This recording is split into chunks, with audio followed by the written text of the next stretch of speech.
Merci de nous rejoindre dans le cadre de ces magazines Entretien. Entretien de ce jour crée les débats sur la Ligue nationale de football de la République démocratique du Congo.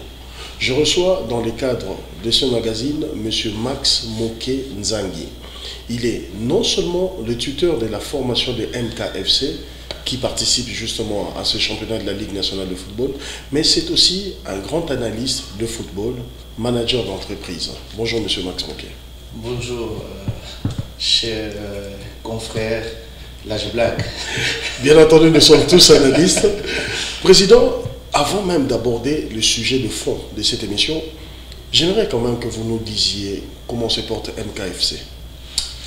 Écoute, nous avions terminé la saison sportive 2015-2016 de la manière dont tous les autres clubs ont terminé. Aujourd'hui, on a pris la route pour commencer la préparation du club. On est en plein recrutement. Donc, je crois que le lundi prochain, nous allons commencer les entraînements. Donc, l'équipe se porte très bien. Vous avez un entraîneur? Écoute, jusqu'à la preuve du contraire, nous avions une équipe qui a terminé la saison. C'est avec ces staffs que nous sommes en train de faire les recrutements et que nous allons continuer. L'année prochaine, 2016-2017, vous visez quoi pour MK? Champion du Congo une fois de plus ou bien jouer les playoffs de la Ligue nationale de football? Écoute, je l'ai toujours dit, il ne faut jamais arriver à projeter les choses tellement que si on n'arrive pas, ça fait du mal. Aujourd'hui, nous sommes une équipe qui est là, qui est connue, qui joue correctement. Et je crois que nous allons aborder ces championnats 2016-2017 d'une manière que nous puissions être toujours à la hauteur de pouvoir faire mieux que ce que nous avons fait la saison passée. Nous rentrons dans le sujet. Vous savez, le débat, c'est tout ce qui manque beaucoup dans notre pays. Les gens n'aiment pas faire des débats. Mais dans ces magazines Entretien, nous voudrions vraiment créer cet espace. Président de la Ligue nationale de football, c'est terminé. Il y a eu assemblée il y a quelques jours, en ce début du mois d'août. Est-ce que vous êtes satisfait, vous en tant que sociétaire, vous en tant qu'analyste sportif, vous êtes satisfait de la saison 2015-2016 et du bilan présenté par le comité Jeff Kapondo? Là, je me mets en tant que président du club, en tant qu'analyste, et je vais mettre tout ensemble. Je crois qu'il y a une chose, à la fin de cette assemblée, il y a vos confrères qui ont parlé d'une chose, ils ont même parlé de l'ensemble de la honte. Et aujourd'hui, moi je crois qu'en tant que quelqu'un qui a participé et qui est en train de voir les choses en face, la saison sportive 2015-2016 n'était pas fructueuse. Il y a eu beaucoup de problèmes et ça veut dire que en général, ce n'était pas une saison sportive correcte. Il y a deux aspects. Vous avez dit qu'il y a eu beaucoup de problèmes, mais je reviens dans cette assemblée générale qui a été organisée dans un hôtel de la place ici à Kinshasa. Président, est-ce que vous aviez pris le courage de dire à la Ligue nationale de football que vous n'étiez pas d'accord sur tel point ou tel autre point? Parce que vous étiez devant tous ces autres clubs qui étaient sociétaires. Vous êtes plein de quoi? Je crois que l'assemblée était plutôt les rapports étaient subdivisés en trois parties. Il y avait la partie financière, il y avait la partie technique et la partie administrative. D'entrée, je crois qu'il y a des observateurs qui étaient là. Ce sont les différentes ligues qui étaient venues des régions, qui ont fait remarquer, juste qu'on a terminé la partie administrative, quelque chose qui était très très capital, qui va engendrer, je crois, que notre discussion ou notre débat. C'était sur le plan de désignation des arbitres. Je crois que dans ces rapports qu'ils nous ont présentés, de cette année, il n'y avait pas tous les arbitres qui ont pris part à cette saison sportive 2015-2016. Par contre, l'année passée, nous avions eu les notes arbitres. Pourquoi? Parce que les présidents des ligues se sont plaints parce qu'il y a des arbitres qui venaient pour juste informer le président des ligues pour dire que nous sommes convoqués par la LINAFOOT. Ce qui est une bonne chose. Mais il y avait un problème. Parce qu'aujourd'hui, que ce soit sur le plan international, quand un arbitre est invité, on doit arriver à signifier à sa ligue de provenance. Donc ça signifie que le mal, c'est que la LINAFOOT désignait des arbitres sans demander aux ligues. Non. Tous les arbitres qui participent à cette saison sportive sont des arbitres que les ligues ont envoyé les listes à la fédération. Et la fédération donne cette liste-là à la LINAFOOT. Mais pour que la LINAFOOT puisse arriver à désigner, il envoie une invitation à l'arbitre et aussi à la ligue. Mais ce qui n'était pas le cas. Tout presque se sont plaints de ces problèmes. Parce qu'il y avait eu un problème réel. Le président de ligue disait, il y a certains arbitres qui étaient désignés où chez nous, on n'avait pas envoyé leurs noms sur les listes. Donc c'est qu'un arbitre brutalement qui vient dire, moi je suis désigné, je dois vite partir à Kinshasa. Alors qu'au début de la saison, il n'était pas sur la liste de sa propre ligue. Exactement. Et ça fait beaucoup du mal au président de ligue parce qu'il s'est rendu compte qu'il y a eu un problème. Effectivement, ces problèmes, c'est qui va en découler à beaucoup de problèmes que nous allons arriver à examiner. Ça, c'était un problème très très capital sur le plan administratif. Oui. Et je crois que sur ces points-là, le président de la fédération a même intervenu pour faire voir comment ça se passe sur le plan international. Un arbitre est désigné. Quand cet arbitre est désigné, on l'envoie l'invitation et à ce moment-là, il peut venir directement parce qu'il doit prendre les précautions. Donc c'est toujours 15 jours avant que les arbitres sont désignés. Mais malheureusement, dans les cas ici, c'était dans les 2-3 jours, un arbitre se dit, il est désigné. C'est déjà une entorse. Donc ça, c'était tout un problème. Et c'est ce qui, comme j'ai dit, a eu beaucoup de problèmes sur ce que nous allons parler, notamment les arbitres contestés, les arbitres kamikazes. Tout ça, c'était les problèmes que les présidents des ligues ont présentés au niveau de l'ensemble. Vous êtes vraiment convaincu qu'il y a des arbitres kamikazes dans notre football et des arbitres corrompus chez nous? Je reviens toujours à une phrase, à l'intervention du président. Le président a dit ceci, je suis au courant, je sais qu'il y a des matchs où il y a des clubs, où il y a des présidents des clubs qui corrompent les arbitres. C'est que si l'instance fêtière... Là, vous parlez du président Omari de la FECOFA. En pleine assemblée. Je reviens en arrière.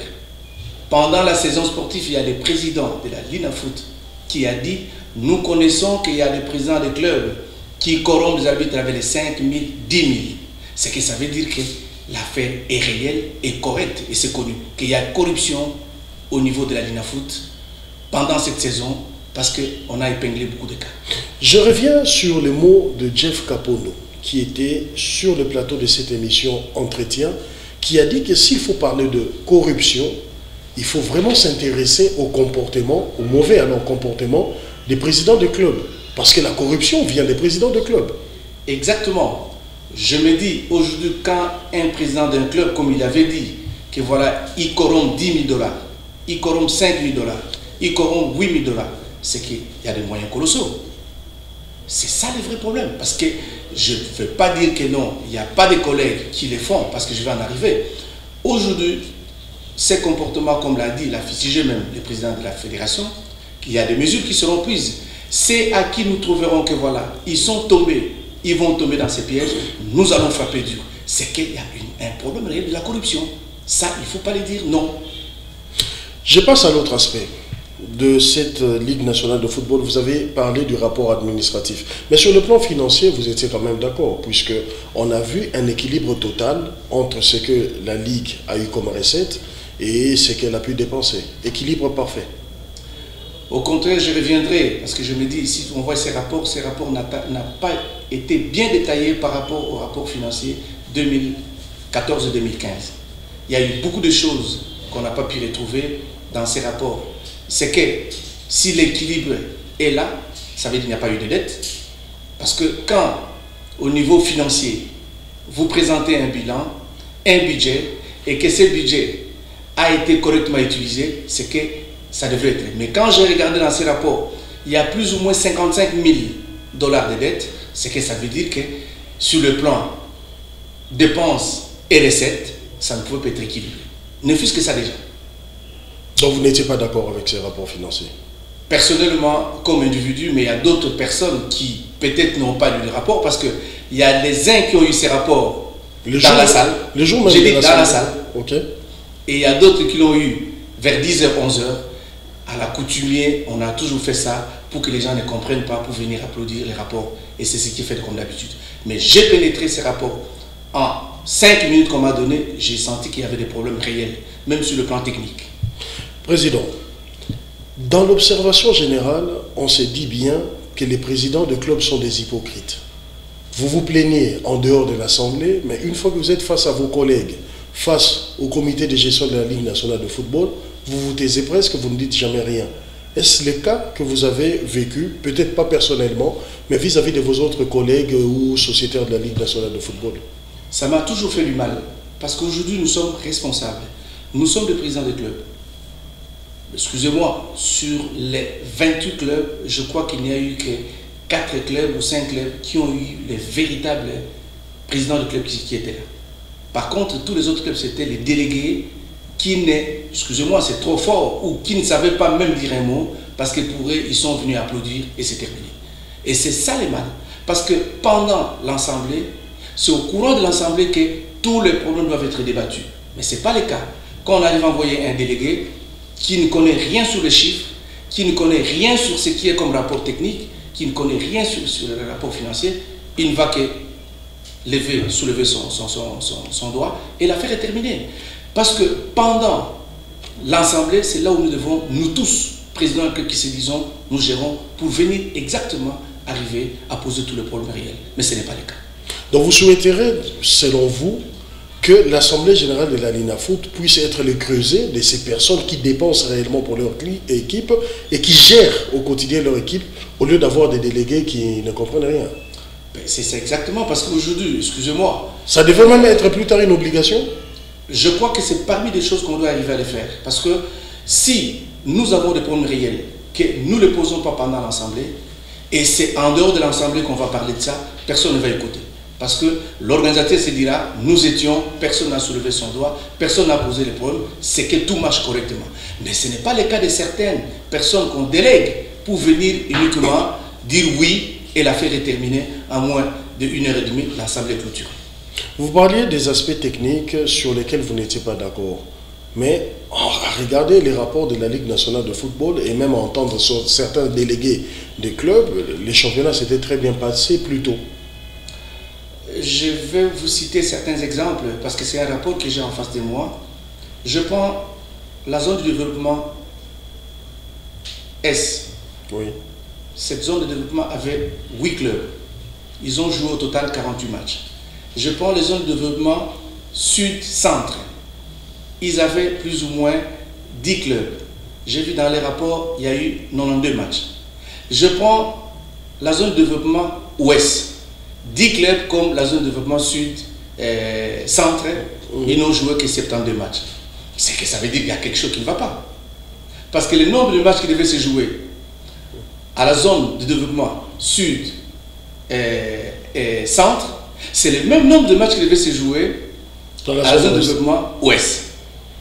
Je vais venir sur un cas précis. Dans la zone de développement ouest, il y a un match qui ne se retrouve pas sur les rapports. C'est le match MK Racing Club de Kinshasa. Racing Club de Kinshasa. Pour quelle raison? Parce que ce match a été reprogrammé après avoir, où MK a fait l'évocation, où la fédération congolaise a demandé à la LINAFOOT de faire jouer ce match. Quand nous voyons sur le tableau de classement, c'est que Racing Club se retrouve 4e, MK est 5e. Même si bien quand même, ce match ne s'est pas joué, c'est que MK devait se retrouver 4e et Racing Club 5e. Donc, on sent très bien que tout a été fait de la manière pour qu'on fasse semblant. Mais si on n'est pas responsable de pouvoir voir tout ce qui s'est passé, vous ne trouverez pas. Je vais très loin sur la partie technique. La saison sportive 2014-2015, il y a tous les arbitres qui étaient désignés. C'est dans le rapport. 2015-2016, il n'y a aucun nom d'un arbitre qui a été désigné ou ceux qui ont participé, que ce soit les centraux, que ce soit les latéraux. Ça veut dire qu'il y a un problème. Tout ça, on a fait ça pour arriver habillé en cachant beaucoup de choses que les gens ne pouvaient pas arriver à comprendre. Aujourd'hui, il y a certains clubs qui se sont plaints parce que tout n'était pas correct. Et je crois que même sur ce point, le président de la fédération était nerveux là-dessus. Il a même demandé à la LINAFOOT de pouvoir envoyer les rapports techniques et les rapports administratifs bien avant aux sociétés pour qu'ils s'imprègnent de tous les problèmes réels et en fin de compte, on fait déjà des amendements pour vous envoyer. Regardez ce qu'on est dans la salle, c'est la honte. Décidément, ce rapport pose problème. Je me rappelle de la plainte d'un joueur qui est désigné comme meilleur buteur de la Ligue nationale de football avec 11 buts, alors que le joueur reconnaît avoir marqué 12 buts. Il s'agit de Shafta Maïcha. Président, aujourd'hui, quel est l'avis pour vous, en tant qu'analyste, sur les systèmes de gestion de la Ligue nationale de football? Parce que ce système a été accepté par les clubs. Mais l'on sent que dans les coulisses, il y a certains clubs. Je citerai MK, je citerai Shark Club qui a fait une lettre, je citerai certaines équipes comme Dragon qui se disent aujourd'hui que nous ne sommes plus d'accord avec ce système de gestion. Mais est-ce qu'au niveau de l'Assemblée générale, vous l'avez manifesté? Oui, je crois qu'aujourd'hui, il faut se dire les choses correctement. Quand ces comités ont été mis en place, c'était un comité, comme on a dit, de grands clubs. Ce que ça veut dire, il y avait la part des Lions, il y avait V-Club, il y avait Derry, il y avait TP Mazembe, oui. Il y avait V-Club. Et aujourd'hui, on s'est rendu compte, quand vous regardez la composition de ces comités, à la tête, nous avons Mazembe qui est sur place. Et nous voyons le secrétariat général, c'est V-Club. Daring s'est dit ne pas être concerné. Sangaba Lende prend la deuxième vice-présidence, dont lui-même se rend compte qu'à la fin, il y a eu beaucoup de problèmes. C'est qu'on s'est rendu compte que dans la globalité, au lieu que les gens travaillent pour l'intérêt du bon fonctionnement de la LINAFOOT, mais c'était le contraire. Je vais vous donner des cas spécifiques. Un match qui s'est fait jouer à Lubumbashi, TP Mazembe, Derry. Les jours suivants, c'était un dimanche, lundi, les résultats sont homologués. Match nul. Je crois que vous êtes d'accord avec moi. Oui. Vers la fin de la saison, paf, il y a une autre décision qui sort. Mazembe a gagné le match par forfait. Je crois que c'est ça. Oui. Quand vous regardez tout ça, il y a contradiction entre membres du comité. C'est quelque chose qui n'est pas correct. Parce que ça veut dire que chacun était en train de chercher comment protéger son club à lui. Parce que vous le veuillez ou pas, toutes ces personnes, ils viennent par délégation, ils sont désignés par leur club, mais ils ne devraient que faire la volonté de leur club, au lieu de faire la volonté du bon fonctionnement de la LINAFOOT, ce qui n'était pas le cas. Mais l'homme qui vous a précédé dans cette émission, en parlant des sportifs bien sûr, c'est le président de la Ligue nationale de football qui a dit qu'il y a... J'ai bien suivi. Vous avez bien suivi, mais il a dit que c'est difficile, dans ce système actuel, qu'un individu impose ses couleurs, impose le point de vue de son club face à des clubs rivaux. Mais là, vous dites que chacun s'arrange à ce que son club puisse avoir des avantages. Dites-nous un peu en quoi il y a ces déséquilibres-là. Parce que je vois mal quelqu'un de Mazembe négocier de points en faveur de Mazembe et celui de l'Élevé Club les laisser faire. Ça, c'est l'équilibre que nous a démontré le président de la Ligue nationale de football.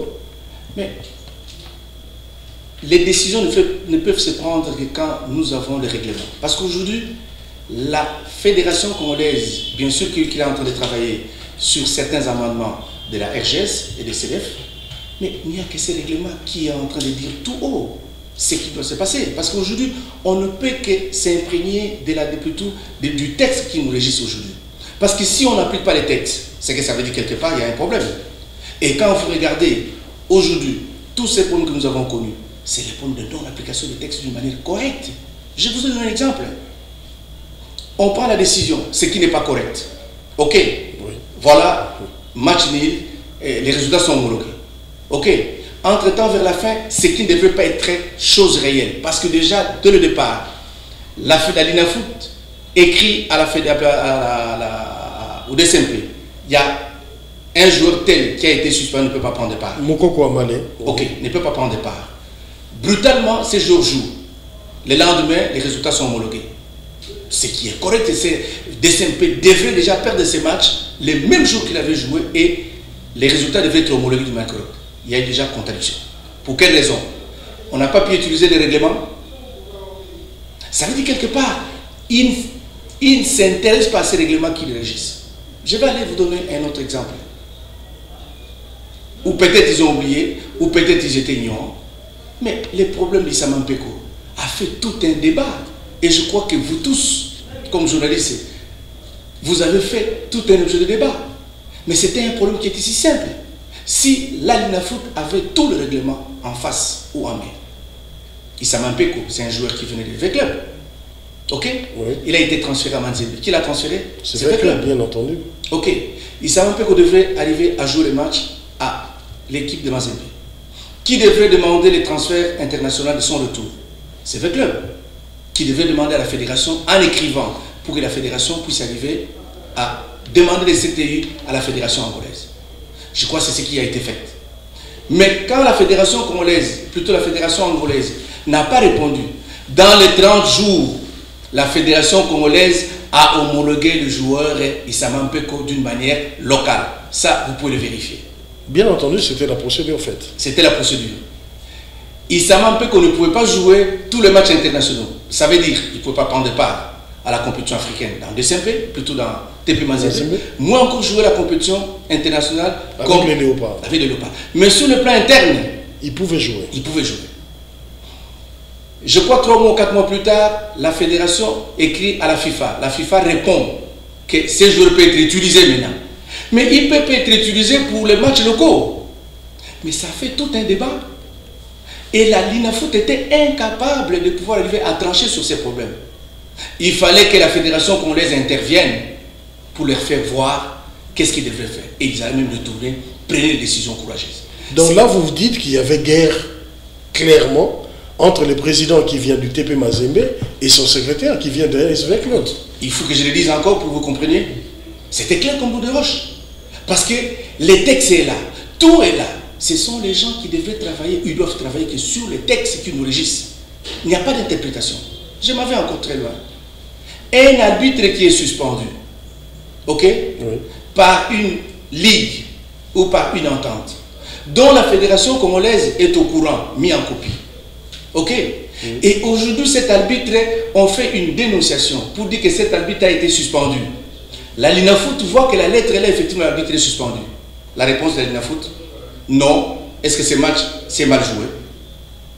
Donc la Linafoot a utilisé un arbitre suspendu au niveau du football congolais et a trouvé bon que cet arbitre puisse officier un match normal. Ça s'est passé. C'est le cas de MK. Je le prends comme ça. C'est un cas parce qu'il y en a plein. Un arbitre qui est suspendu à l'EPFKIN, qui écope 6 mois de suspension. Sa ligue, plutôt sans son entente, écrit à la ligue. L'entente met la fédération en copie. La Linafoot travaille avec la fédération. On lui tient informé que voilà, cet arbitre est déjà suspendu. Le club fait une dénonciation, pas une réserve, une dénonciation, pour dire que cet arbitre a été suspendu. Ces résultats doivent être suspendus pour reprogrammer le match. Non, la Linafoot qui répond, non, cet arbitre est sous le coup de la suspension. Mais il oublie que dans l'article 263, alinéa 3, quand un arbitre est suspendu, quel que soit, même s'il vient de Katakombe, même s'il vient, je ne sais pas, de mon village à Bama, il est déjà suspendu, il ne peut plus prendre part. Même à un match de loisirs, parce qu'il est suspendu. La fédération, plutôt la Linafoot fait faux. Et la fédération était contrainte de pouvoir arriver à leur donner des ordres pour dire que non, voilà ce que le règlement dit. Donc tu vois que tout ça, ce sont des choses faites à dessein, parce qu'il y a la tête des uns, comme vous venez de dire, les petits clubs qui n'ont pas ou qui ne sont pas dans ces comités, qui sont en train d'en pâtir, par rapport aux autres où il y a la guerre au sommet. La solution serait quoi? Qu'aujourd'hui, des clubs comme MK, Shark, Dragon, Lupopo, qui n'ont pas de délégués dans le comité, puissent intégrer le comité pour que les choses soient justes pour vous? C'est quoi la solution en fait? Non, moi je crois que la solution aujourd'hui, nous devons prendre d'une manière correcte les gens qui connaissent le foot à sa globalité, d'une manière générale, et qu'on devrait mettre à la tête de cette ligue pour que ça marche bien. Parce qu'aujourd'hui, il est toujours difficile de pouvoir dire que voilà, les délégués des équipes viennent. Parce que vous ne le voyez ou pas, Dixon, quand tu viens d'une équipe, en toi, tu ne manqueras pas ces sentiments de ce club-là où tu viens. Quel que soit ce qui va arriver. Le cordon ombilical, comme on dit. C'est difficile d'être coupé. Nous avions vu la violence entre un match de V-Club et des Rings. Parce que L'arbitre a été désigné, venu d'ailleurs. Cet arbitre, d'après le club, d'après Dering, sur le terrain, on a vu. Tout le monde a vu que non, c'était un arbitre qui n'était pas partial. Et à la fin, qu'est-ce qui s'est passé? Il y avait des troubles. Il y avait même des gaz lacrymogènes. Et tout ça, c'est parce que, quelque part là, il y a les gens qui tirent la couverture de leur côté. Ce sont des problèmes réels. Et ces problèmes réels doivent être résolus pour que les saisons à venir, nous devons arriver à avoir un championnat. Parce que les championnats de la Ligue Foot, c'est les championnats d'élite en République catholique. Président, des personnalités neutres, vous les trouverez où? Parce que tout le monde vient toujours de quelque part. Et l'environnement sportif congolais nous dit que pour être élu au niveau d'une entente, vous devez venir d'un club, d'un cercle. Pour être élu au niveau d'une ligue, vous devez venir d'une entente. Pour être élu au niveau de la fédération, vous devez venir d'une ligue. Vous voyez, il faut toujours venir de quelque part. Et le point de départ, c'est toujours des clubs. Vous trouverez où ces personnalités neutres? Ou il faudrait simplement dire qu'il faudra changer un peu toute la réglementation en RDC. Je crois que c'est ça le vrai problème réel que nous avons aujourd'hui.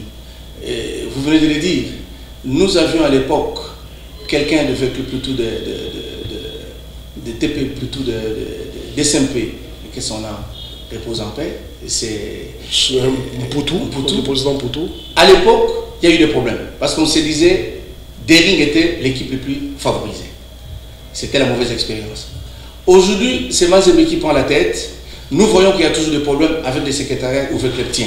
C'est que ça veut dire qu'il y a un problème où les autres clubs sont en train de pouvoir subir la loi de la nature. Mais je crois que dans l'ensemble, la saison prochaine, ce sont les élections qui vont se tenir.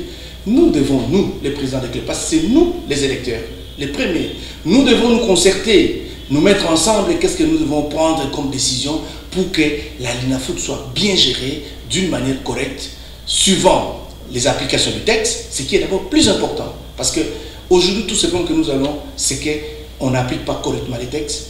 Et si nous tombons d'accord ensemble, à ce moment, tout peut aller. Mais quand c'était, non, les 4 grands clubs se prennent, c'est qu'il y a les autres qui vont accompagner. D'autant plus que sur le plan sportif, il n'y a pas un club qui a 12 joueurs sur le terrain. Tous, on a 11 joueurs. Et pour qu'une équipe dite grande joue, il faut qu'il y ait une équipe en face.